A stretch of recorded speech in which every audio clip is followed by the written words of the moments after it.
The numbers told the story. They always do. It's one of those idiots who believe in analytics. This is A Numbers Game with Gil Alexander on VSiN. Good Monday morning to you. It is A Numbers Game at VSiN, the sports betting network, VSiN.com, Game Plus, iHeartRadio, YouTube TV, and of course, Sirius XM Channel 158. Gil Alexander, Kelly Bidlin, producer number 9. So much more than a producer with the wave. Here live at Circa. How you doing, man? Pretty good. How you doing? Well, the dream is dead, but what it was. It was. Listen, it was what it was. And we're done. I appreciate all sending me their best, but again, it was always, wow, they're going to make the playoffs. Wow, at the most they can win one game. And then when they beat Detroit, we're talking about the Washington Commodores, 60 minutes away from a Super Bowl, your brain does toggle to, wait a minute, they go to the Super Bowl. But as soon as you don't, you're like, hey, this was the greatest thing ever. Well, that's how you're feeling today? 100%. I was wondering about you because we talked about that all last week 100%. Of like, oh man, the dream kind of just became a little bit more real. And it was like, I don't know if this was more of a disappointing letdown that, than you thought it was going to be. Or I think, and I said it with Theismann on last week, I said the same thing. It's like your brain sort of toggles because you get so close to it.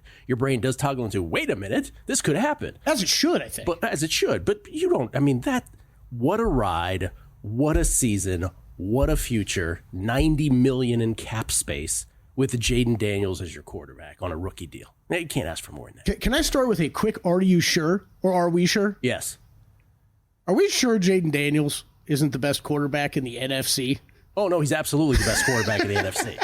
I thought I was waiting for what was coming after the F. I was going to be like, yeah, we're sure about that. He's probably the 5th best, right? Because you gotta go Mahomes and Allen and Jackson and who am I forgetting? Burrow. And then I think it's Daniels. And then I think he's in the conversation after that. It is incredible. What a year. Congratulations to the Kansas City Chiefs and the Philadelphia Eagles, who are headed to Super Bowl 59, a rematch of their Super Bowl from 2 years ago. Super Bowl 59, or as Gronk says in that one commercial, Super Bowl licks. That's in New Orleans in 13 days. We've got 13 days to go through it all every which way. Remember that Super Bowl, the Chiefs won by 3 points amid some controversy per some Eagles fans. Let's go through these games yesterday one by one. By the way, the Chiefs 1.5 point favorites installed.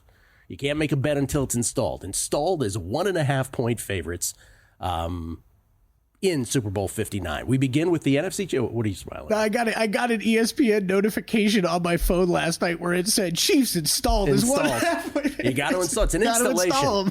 How do you think you guys bet on this stuff? It's an installation. That's how it happens. We begin with the NFC Championship yesterday. Want to start there? Sure. Because it's not your traditional guessing lines. Philadelphia 55, Washington 23. In a game that in one respect wasn't that big, in another respect was that big of a margin, figuratively speaking. 55-23, congratulations to the Eagles. And let me just say this up top for Eagles fans. You're going to the Super Bowl for the second time in 3 years. Jalen Hurts, Tony Sirianni and the Eagles going to the Super Bowl for the second time in 3 years. Lamar Jackson has never been to a Super Bowl. Mm-hmm. Josh Allen has never been to a Super Bowl. Joe Burrow's been to a Super Bowl once. You're going twice in 3 years. So shout out to the Philadelphia Eagles, who, and I've been a critic of Sirianni through time, not so much of Hurts, but of Sirianni for sure. Good on them. Good on them, and they deserve it here. This game yesterday starts after Washington gets the ball first. After 2 third-down conversions, 4th and 5 at the Philly 43 to Ertz for 7. Then 4th and 2 at the Philly 28, Jayden for 5. Then 4th and 3 at the Philadelphia 24. Dan Quinn says, let's just kick the field goal. Zane Gonzalez, 34-yard field goal, 3-0 Washington. On an 18-play drive, 7:57 left in the first quarter, the drive took over 7 minutes, 18 plays. Were you surprised that after the 2 fourth-down conversions, he decided, let's just kick the field goal here? Gil, surprised? I don't know after the full 2 games if anything was more shocking from a head coaching standpoint than that call to me. Yeah. Wait, what? You were going for it on 4th downs before in the drive, and you stopped right there? You're like the best 4th down team of all time, and you settled for a field goal there? It was a little odd. I was shocked. It was a little odd. It felt like the big moment had gotten there. It's like, let's just take the points. It was a little odd. I would imagine his thinking that made him do that was, if we end up with 0 after 18 plays, that's not something I want to be a part of, which would not have been the correct thinking, but I think that's what overrode it. No, for I think you're right, and I think it's the big stage, right? You can't possibly have a drive like this in the NFC Championship and come away with 0 points. So 18 plays that took over 7 minutes. Washington gets 3 points. You know what Philadelphia does? How about one play that takes 18 seconds that gets them 7? Saquon, 59 yards to the hizzy when both Chin and Martin just completely whiff on him. Can't get him on the ground. 7-3 Philly, 18 seconds later. Washington first at their own 39 to Diami for 6, punched out by Zach Bond. A portent of things to come. Recovered by Reed Blankenship. And Philadelphia cashed in on all Washington turnovers. Washington would end up -4 in turnovers, particularly the first 3 of those, leading to 21 Philadelphia points. The 4th one did technically, but that was a full field anyway. So punched out by Zach Bond, recovered by Reed Blankenship. Philly set up at the Washington 48, 1st and 10 at the Washington 38 to Devontae for 20. He may or may not have been out of bounds with his second foot. Skins don't challenge it. Should have. Not sure it would have succeeded, but should have challenged it. 3 plays later, Saquon in from 4, 14-3 Philly, 3:43 left in the first quarter. After a Washington 3 and out, they're in punt formation. Tress Way, fake. 4th and 6 from their own 31. Hits Ben Sinnott from Kansas State for 23. Leads to Gonzalez 46-yard field goal, 14-6 Philly, early second quarter. Then Philadelphia 3rd and 1 at the Washington 32. It's your first Tuchus push of the day. Hurts for 1. I wasn't sure he got it, by the way. There was no replay to show that he did. Have to settle, though, for an Elliott 54-yard field goal try after Luvu times his blitz perfectly and sacks Hurts. No good wide right. Here come the Skins, down 1 score. 1 possession. Washington, 5 plays, 56 yards, only took 144. Daniels to the incomparable Terry McLaurin for 36.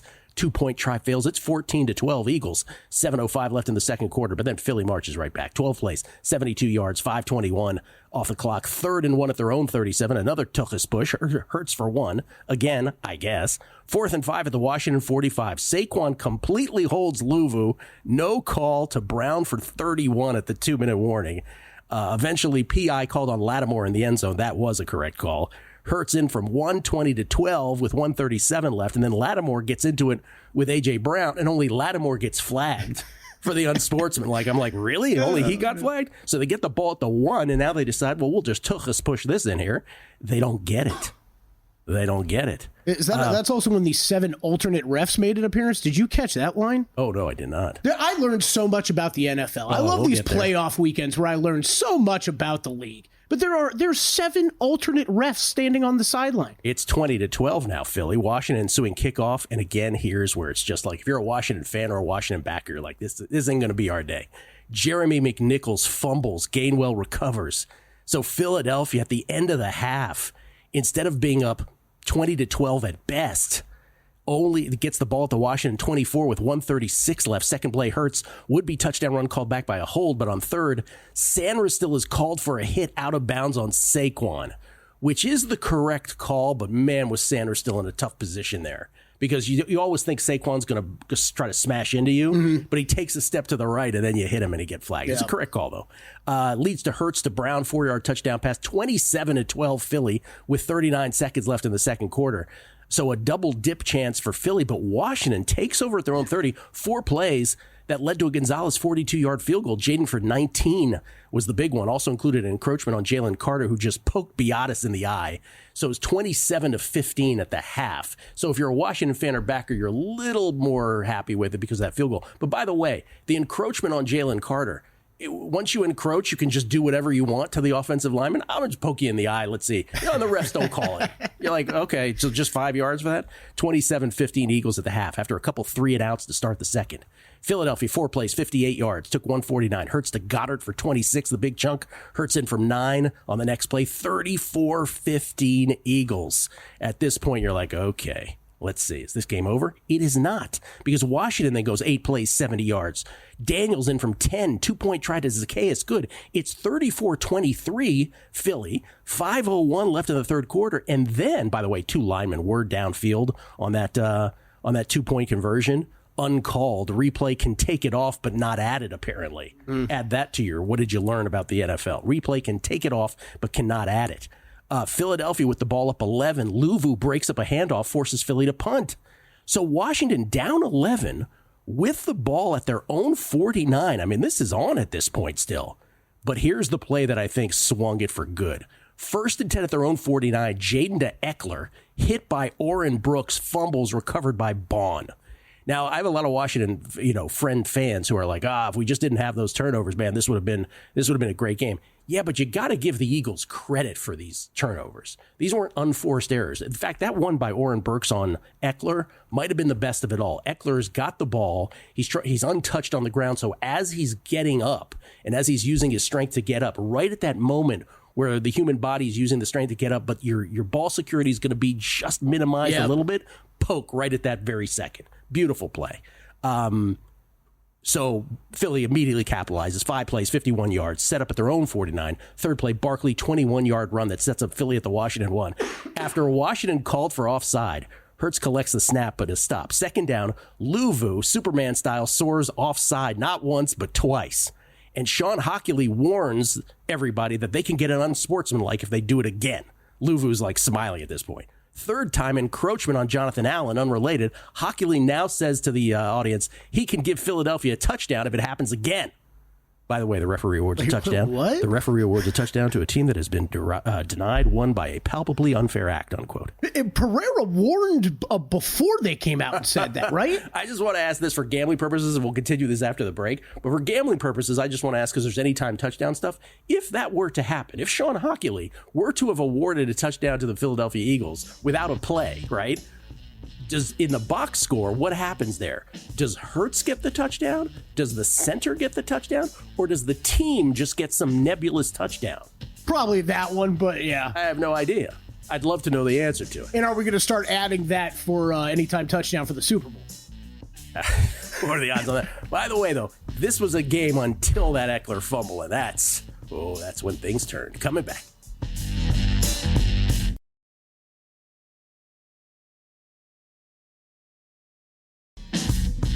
A numbers game on VSiN, the sports betting network. VSiN fans, you are in luck. Circa Las Vegas owner Derek Stevens is offering you 15% off at 3 incredible properties: Circa Las Vegas, the D Hotel, and Golden Gate. Whether you're lounging by Circa's stunning rooftop pool or enjoying all the excitement Vegas has to offer, you'll save big with promo code VSiN15. That's VSiN15. Book your 2025 stay now at circalasvegas.com and use VSiN15 to get 15% off. That makes sense. Your Vegas adventure starts here. Skill Alexander, usually we have this gentleman on for Football Fridays. We've cleverly called it Fezzik Fridays. But he's here with us on a Monday because we kind of shortchanged him on Friday. It was a whole thing. But he's kind enough to join us here after the championship games. Just under 2 weeks before Super Bowl 59, the only back-to-back winner of the Hilton Super Contest. By the way, first of all, hello. I always introduce you as the only back-to-back winner. You're the only 2-time winner, I should say. Yes. The only 2-time winner. Just happened to be back-to-back. Second in the Westgate season win contest. Kelly keeps asking me how I did. Oh, you finished second. What did you end up? We met the winners. The winners came by. Really? Yes. What did you finish? 24-8, which has always, and I had the Chiefs to win 13 games. So I had the tiebreaker in my back pocket, and I'm like, no one's ever gone 25-7 in this contest. I'm good. Why doesn't the Westgate promote that more? That's a great contest. The 32 season win totals, and then what's the prize? 25K? Yeah, it was like 25. 25K. Yeah, yes. You're like 25K. They do a good job. They have like an NBA season win contest. Yeah. They have an MLB season win contest. The Westgate has fantastic contests, but like the original Star Trek series, the TV series, they're like it's like the Federation's taken over. The circus taken over. Yeah. You're lucky to get a piece of the action with the circus, the episode's piece of the action. That's why I refer to them as the granddaddy of them all, because Yes. that gives them their niche still and gives them props. And I'd rather win millions once. no, I Or understand. Survivor. I understand. By the way, we're gonna get to football here. I wasn't gonna start with this, but you're kind enough to join me for the Vegas Lifestyle Podcast this week, the 14th annual Beating the Book Vegas Lifestyle Podcast. It is the only non-sports specific podcast that we do on the Beating the Book feed. And Mark, you're doing it with Mark Meltzer like Seltzer. We'll see if Crack wants to come on too. But he just sent me something just sort of to whet my appetite for this year's show. Reserved seating for Caesars Palace Sportsbook for the first day of March Madness. So the first Thursday of March Madness. Sounds like $125. Oh, does it? Uh-oh. You are low, sir. All right, the full day. There's a full day. There's an early session and there's a late session. What did you just guess? 125.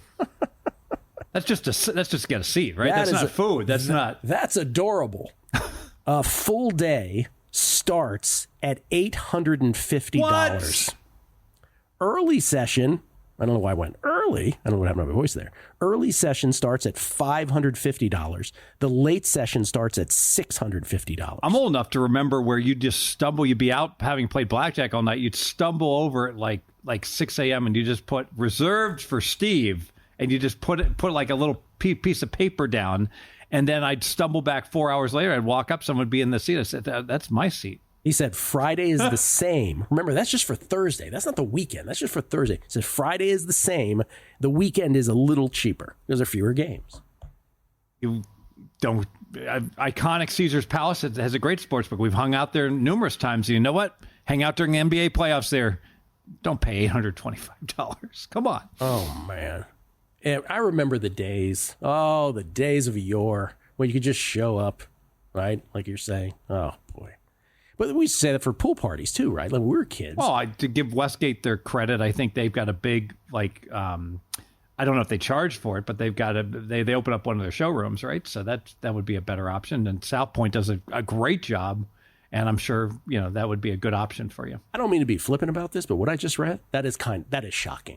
Like that is, again, for a town that we think of these day parties, these pool parties. We used to go down to the pool early Saturday morning. If I was the first one to find a lounge chair, this is a Hard Rock rehab.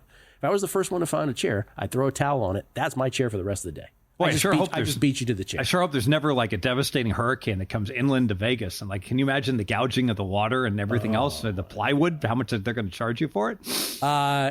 Anyway, let's get back to yesterday. I was making fun of you the whole second half of this game yesterday because you were calling it one of the greatest games of all time. I'm like, okay, it was, easy. I said it had the potential to be. It did have the potential. The Cook run on the when he's blasted by was a great the second play. dude and like freeze it. There's no way he's scoring. That's amazing. He defied that. You see his hand and his elbows going down, and just like it's bionic, and the arm goes back. It goes down, and then the arm goes back up, and he never touches his forearm. Well, because he got a grazing hit from Justin Reed, which didn't knock him off, but that was one hit, and then he got a solid hit in the back. I want to say it was Bolton. What did I say earlier? And we've all seen these hits numerous times, and the dude does not score. The physics says your body can't go forward when you take that second hit. Yeah. So that was an iconic play. And how about Kansas City? First and goal from the Wishnev. First and goal from the 10. From the 9.9 yard line. No one scores from there. Todd Wishnev is very big on when you have first and goal from the 9 or 10, that it is way less successful than people give it credit for. Never, ever. If you're on the 25, matriculate to the 10. Well, and that's what Xavier Worthy, he just ran out of bounds at the 10, which is like, dude, go for some contact. Try to get some yards. And the play call cannot be overemphasized how great it was. Brilliant. And how Mahomes, brilliant. You're running this. Nobody saw that coming. How brilliant is Andy Reid? I mean, he gets his credit now because of all the wins. And obviously Mahomes is God. But like, there's an example. That play call is so strong. And here's a team. They just take guys off the scrap heap. Kareem Hunt.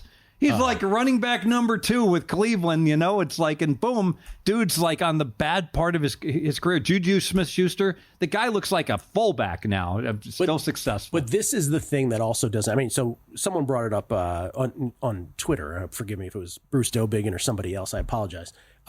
Continuity in the NFL, right? I've talked about it over the years on this show. You cannot emphasize continuity enough. There is something about the nature of this sport particularly, right? In basketball, if you have Michael Jordan, you're going to be good, right? Baseball is an individual sport disguised as a team sport. Yes. But in the NFL, like, this is a marriage of 11 guys on both sides of the ball. To have the same coordinators and the same coaches year after year after year, that is a huge, right? Because I always say about Peyton Manning, my whole thing was, if Peyton Manning was drafted by Washington, he may never have become Peyton Manning because he would have had a different coordinator every year. I get it. He still had the Manning pedigree, but I just don't think he would have been. The other thing about it is when you have Patrick Mahomes, though, right, all of that other stuff that you just mentioned follows. So as long as you have this generational player, forget generational, all-timer, right? you can take guys off the scrap heap and make it work. I said this about Washington now. In Washington, what a ride it was! What a future with. They took guys off the scrap heap with Austin Eckler and all these guys with $90 million in cap space. When you have a Jaden Daniels now, free agents want to come to play for you. Before you had that, nobody wanted to come to DC to play for Daniel Snyder and that group. Now it's like T. Higgins is like, I'm hoping, right? T. Higgins could be like, I totally know where I'm going to play. But so what I'm saying with all of that is when you are lucky enough to have a Mahomes or a Jaden Daniels, what does it say? The rich beget rich things, right? So it's a snowball. It's a wonderful thing. Pursuant to that, and I was wrong about this, I made the case that Detroit, Cleveland, and Buffalo would never win a Super Bowl ever going forward. And here's why. All right.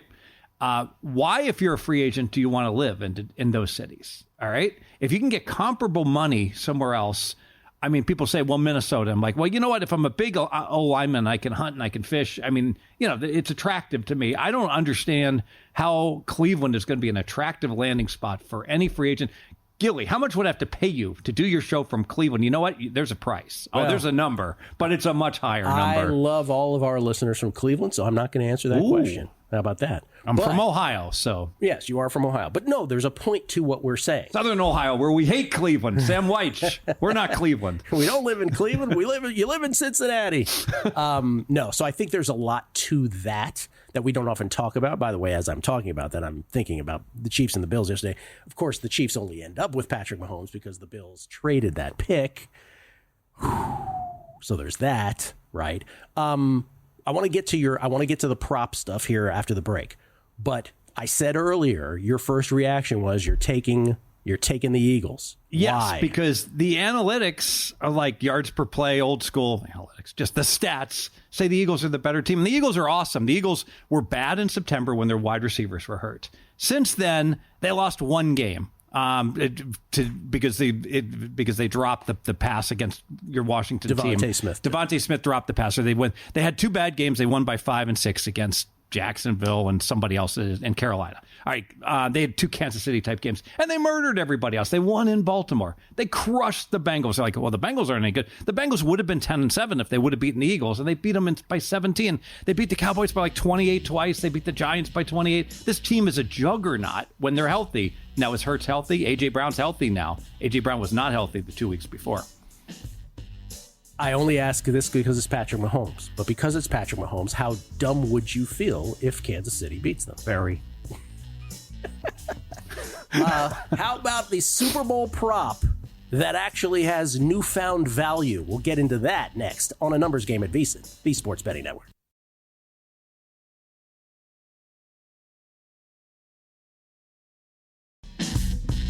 A Numbers Game on VSiN, the Sports Betting Network. Oh, Stevie, you'll like this. In sports betting and trading, understanding probability is the ultimate game changer. Unlock the secrets of high probability trading with Todd Bubba Horwitz, a former floor trader and seasoned sports bettor with over 45 years of experience. Visit BubbaTrading.com/VSiN today. Use promo code VSiN500 to save $500. Don't miss your chance to sharpen your strategy and gain the edge in your trading game. That's BubbaTrading.com/VSiN. Promo code VSiN500. As a former actuary and analytics guy, I did not have the nickname Bubba on my bingo card for my analytics trading expert. Did you ever have a nickname? Fezzik. Fezzik was your nickname. Okay. I want to get to something here that is very actionable. So, for those who are new to betting or newish, this is a big time of year, the Super Bowl, obviously not just for football purposes, but for betting purposes, because sports books have hundreds of props that typically don't exist in a normal weekend game or a normal Sunday game on the NFL schedule on a given week. And it started with the William Refrigerator Perry touchdown in Super Bowl 20. Back when the 85 Bears had used Refrigerator Perry for offensive plays during the season. Mike Ditka had inserted him on some goal line plays. And so Jimmy Vaccaro had this prop. Will William the Refrigerator Perry score in Super Bowl 20? Will he score a touchdown? And the prop, I think it started at 40-1 and got bet all the way down to plus minimal number, I believe. Yeah, like down to 5-1. Yeah. Mm-hmm. And of course, William the Refrigerator Perry did score in Super Bowl 20 against the Patriots in the Bears blowout. By the way, Mike Ditka said afterwards, he obviously had nothing to do with the bet, but he said afterwards it was one of the biggest regrets, if not the biggest regret of his coaching life, because what it did in effect was denied Sweetness Walter Payton a touchdown in that game, which he regretted. But nonetheless, for those who bet it, that's when the Super Bowl prop frenzy, if you will, began. We're at Super Bowl 59, so that's damn near 40 years ago at this point, and it's grown into this amazing thing. Rufus Peabody first gained notoriety betting Super Bowl props and exploiting Super Bowl props. There was a big piece on him in the Washington Post that really sort of gained fame for him in this corner of the world. And so it does beg the question, Steve, that there are formulaic Super Bowl props, right? There's obviously some unique ones specifically tailored, like that Refrigerator Perry was for specific circumstances. But generally, the majority of them are, insert name of these two teams, but it's the same kind of props from year to year. Yeah, the total in the game's 49, so I'll make the first quarter 9.75, the second quarter 14, the third quarter 10, the fourth quarter, 13.5. Boom, it's all by the book. So it begs the question then, what do we have this year that actually might be something we can exploit that the books will not necessarily capture? There has been a fundamental shift in the NFL towards going for it on fourth down. And even the announcers, the square ball, old school announcers have come around to, hey, maybe we could go for this 4th down and 5 instead of punting the ball and losing. That's a decision I might even make. I think I'd go for this, Jim. Yeah. As opposed to just knocking over your king and resigning in a chess game. I don't want to play anymore. Mike Tomlin style. But as long as the Steelers aren't in the Super Bowl, so you got to look at these 4th down conversions. And historically, it's hard to have a successful 4th down conversion. But things have changed. Now, with more and more teams going this past weekend, there were 10, count them 10 successful 4th down conversions, 4 for the losing team, 1 for the winning team. And so if you think about it, what's the over-under going to be? I'm anticipating there'll be a prop. You have to pay vig on it. Will Kansas City have 1 successful 4th down conversion? Philly will probably be 1.5 because they famously go for it. But even so, I could only look towards playing the overs on the 4th down conversions, and this spills over into numerous other props pricings as well. I think that's even the more interesting part, because I think people are nodding their heads at what you're talking about. That's a great point, because obviously 40 years ago, our heads would have exploded if we had this 4th down conversation. But even 2 years ago, right? This is fundamentally a much different sport and philosophies when it comes to going forward or not on 4th downs. What it spills into is equally interesting, as you say. Yeah, so if there's more 4th down conversions and 4th down plays, what are there less of? Well, now I'm got to be very hesitant about 3rd down conversions, because teams have figured it out, like the Eagles. Hey, if I need 5 yards on 3rd and 5, I don't need 5 yards. I need 4 yards, so I can run a play that will almost get me the first down, but that won't show up as a successful 3rd down conversion. And I tell you what, if you're a fan of punts and field goals, right? I still don't know the name of the Washington. Oh no, the Washington punter, because he's a passer also. Tress Way. Yeah, Tress Way is a former child punt, pass, and kick champion, no doubt, who threw a pass that was nicer than anyone that I saw Caleb throw all year long on that fake punt. See, I didn't do that, Caleb fans. That was him. But certainly I'd be very hesitant. In terms of number of field goals, number of punts, I'd be looking under. By the way, be careful, though, with the field goals, because we've been having bad weather games, all right? So the longest field goal, now we got perfect conditions in the dome. So I'd be a little careful about playing, longest field goal and playing under the 48.5. Longest field goal is different. That's right. Yeah. So maybe the number of field goals attempted is lower based on how the game is played, but longest field goal doesn't necessarily change, may even get longer in that same theory. Yes, although, they oftentimes they put up field goals 3.5, and they put up longest field goal or total field goals attempted 4.5. boy, I really like the under 4.5 better. I mean, because the narrative's going to be, the Philly kicker can't kick a lick, and it's still hard to miss a field goal, even if you're a bad kicker, I also think that third down point you made, just in case anybody missed it, and I'm sure most of our audience got it, but I think that's a great point, which is, and especially with a team like Philadelphia, but also with Patrick Mahomes in Kansas City, but especially with Philadelphia, your play calling on third down, like that's the biggest thing in Kellen Moore's sort of trajectory here as the Eagles offensive coordinator. He gets it. He's like, no, this is who we are and this is how we play football. A 3rd and 5, which in past years, maybe not for the Eagles last year, but in years 2-3 gone by, would have been, well, it's third down conversion. They're obviously going to punt if they don't gain a yard here. No, you will play call it with the 4th down in mind. Exactly. Not just end of game situations. And this always. And this could spill over even into more plays that are runs. You can bet, how many rush plays and how many pass plays there will be. And so obviously you're going to matriculate towards more rush plays. Look at that goal line stance where how many runs were the Eagles going to run before Washington finally said, I just give them a team touchdown, after 4 penalties or whatever. Does this so I think all this is very interesting. 4th downs, 3rd downs, field goals, punts. Does it in any way change? I'm just riffing now. I'm just thinking. Last week we were on the show, and we say this every year. The prop that flummoxes new or newish bettors the most is the prop that states, will it, except with the exception of extra points and 2-point conversions, will a team score 3 times in a row? And the yes is priced at like minus 170-ish. And to the average bettor, the newer bettor, they're like, what do you mean? These are 2 of the best teams in football, if not the 2 best teams. The likelihood of them scoring 3 times in a row is very low. How can that be the minus? Going to go back and forth, back and forth. Of course. The no game should be minus. Yeah. But in fact, it is correctly priced. It happens all the time.